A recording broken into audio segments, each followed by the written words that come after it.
ابھی جو بدعت کی تعریف کی گئی ہے اس میں نبی کریم صلی اللہ علیہ وسلم کا ارشاد یہ ہے کہ من احدث فی امرنا ھذا ما لیس منہ فہو رد۔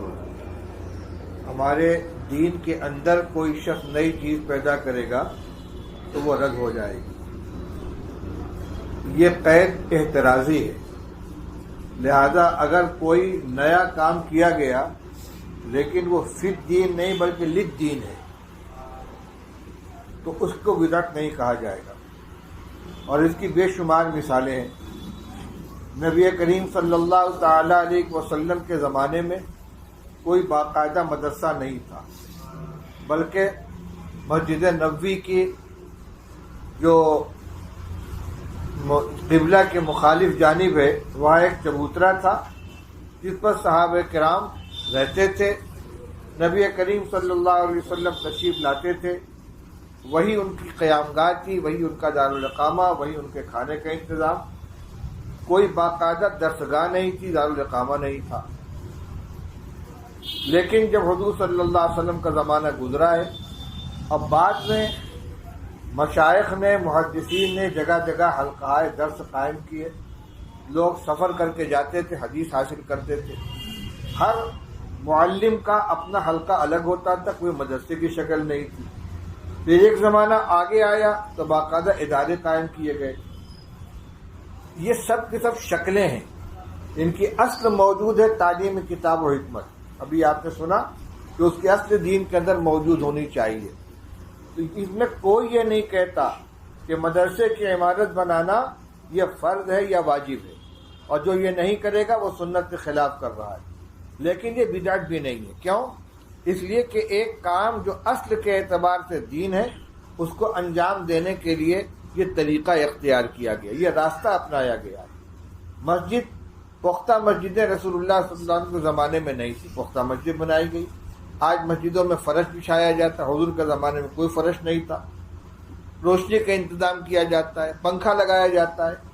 یہ ساری کی ساری چیزیں دین ہیں، دین کے عمل کو فروغ دینے کے لیے، اس کے اندر سہولت پیدا کرنے کے لیے۔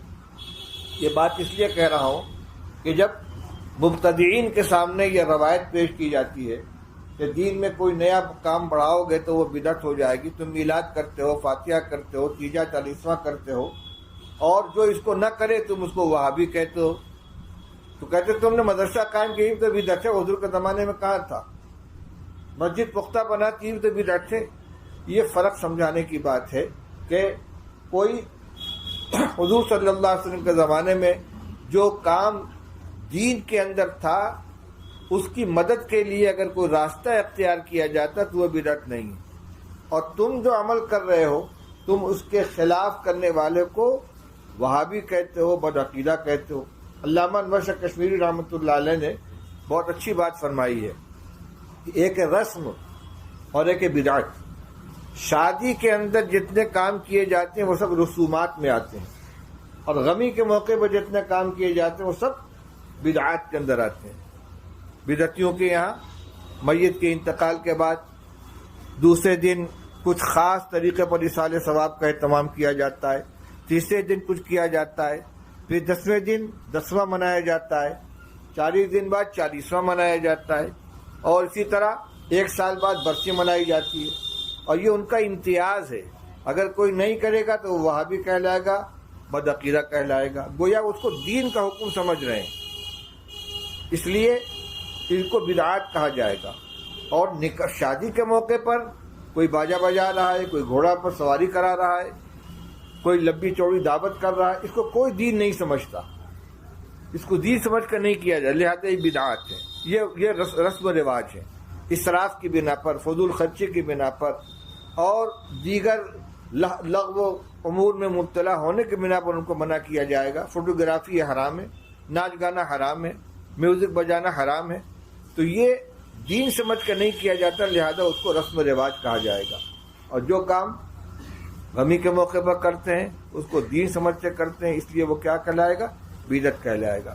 تو فی امرنا ھذا کو پیش نظر رکھنا چاہیے کہ دین اگر کوئی کام کیا جا رہا ہے اس کو لازم نہیں سمجھا جاتا، دین کے لیے ضروری نہیں سمجھا جاتا، محض ایک ذریعے کے طور پر ہے۔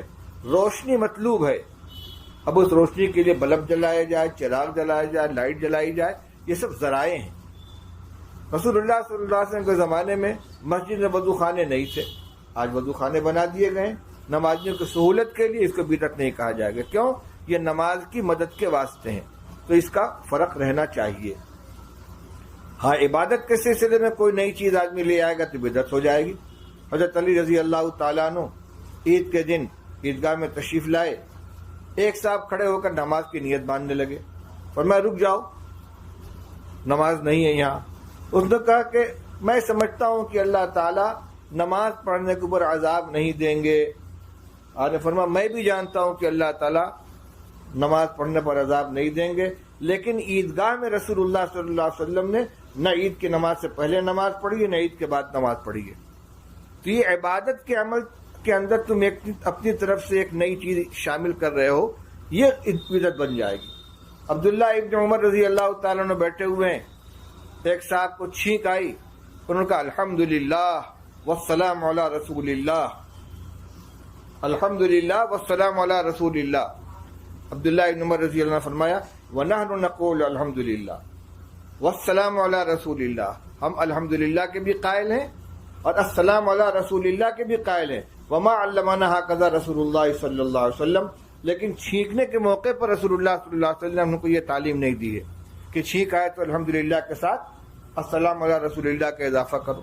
اب بتائیے، رسول اللہ صلی اللہ علیہ وسلم پر سلام بھیجنا یہ کوئی منع تو نہیں ہے، لیکن اس کو مسنون ذکر کے ساتھ شامل کر کے اس کو پڑھنا، اس پر نکیر کی گئی ہے۔ اب یہی مسئلہ ہے، بریلوی حضرات مسجد کے اندر نماز سے فارغ ہو کھڑے ہو جائیں گے، یا نبی سلام علیک، یا رسول سلام علیک۔ اب ان سے کچھ کہا جائے کہ آپ درود پڑھنے سے منع کرتے ہیں؟ ہم درود پڑھنے سے منع نہیں کرتے، بے محل پڑھنے سے منع کرتے ہیں۔ بھائی 4 رکعت والی نماز ہے، اتحیات پڑھ کے کھڑے ہو جاتے ہیں، درود شریف پڑھتے ہیں؟ نہیں پڑھتے۔ اگر پڑھیں گے تو کیا حکم ہوگا؟ سجدہ سہو کرنا پڑے گا کہ بھائی کون سے گناہ کر لیا ہم نے، درود پڑھ لیتے سجدہ سہو کیوں لازم ہو گیا؟ درود پڑھنا غلط نہیں ہے، بے موقع پڑھنا غلط ہے۔ تو دین کا کوئی کام بے موقع اگر ہوگا، جس موقع پر شریعت نے اجازت دی ہے یا حکم دیا، اس سے الگ ہٹ کر اور اس کو دین سمجھ کے کیا جائے گا، یہ بدعت ہو جائے گی۔ تو یہ نزاکت ذہن کے اندر رہنی چاہیے، اور خاص طور سے آپ علماء کرام کو، کیونکہ جو اہل بدعات ہوتے ہیں وہ اس طرح کی چیزوں سے جھانسا دیتے ہیں۔ تو آپ للدین اور فی الدین کا فرق بھی سامنے رکھیں، اور پھر یہ کہ کون سا کام دین سمجھ کے کیا جا رہا ہے، کون سا کام سہولت اور آسانی کے لیے کیا جا رہا ہے۔